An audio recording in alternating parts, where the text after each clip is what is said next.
बालमूलिनी ज्ञानप्राप्तीच्छा सं संगीता सदाशिवः। कश्चन आचार्यः तस्य उभौ शिष्यौ तयोः एकः अध्ययने विशेषतः आसक्तः, अपरः मन्दप्रवृत्तिं दर्शयति। कदाचित् सः अपरः शिष्यः गुरुम् अपृच्छत्, आचार्यवर्य, अहं तु गुरुकुलम् आदौ आगतवान्, किन्तु भवान् अन्यमेव आधिक्येन पाठयति, अयं पक्षपातः किम् उचितः इति। आचार्यः क्षणं विचिन्त्य अवदत्, आदौ काञ्चित् कथां श्रावयामि तावत् शृणु। पूर्वं कश्चन पथिकः आसीत्। प्रयाणावसरे सः पिपासितः जातः। तावता तेन कश्चन कूपः दृष्टः, किन्तु कूपतीरे घटः आसीत्, न तु रज्जुः। अतः सः अग्रे अगच्छत्।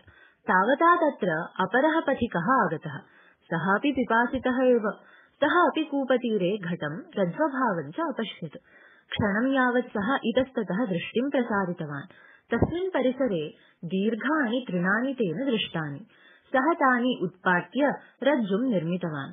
ततः रज्ज्वाः साहाय्येन घटं जलं प्रति सम्प्रेष्य जलम् उद्धृत्य पिपासां निवारितवान्। एतां कथां श्रावयित्वा गुरुः अपृच्छत्, उभयोः पथिकयोः प्रथमेन जलं न प्राप्तं, द्वितीयेन च प्राप्तम्, एतस्य कारणं किम्?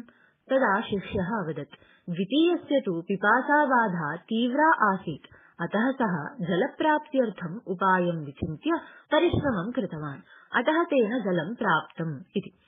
भवतः प्रश्नस्य उत्तरं प्राप्तमिति मन्ये। भवतः सहाध्यायिनः ज्ञानप्राप्ति इच्छा तीव्रा अस्ति, अतः सः परिश्रमं करोति, परिश्रमानुगुणं फलं प्राप्नोति च।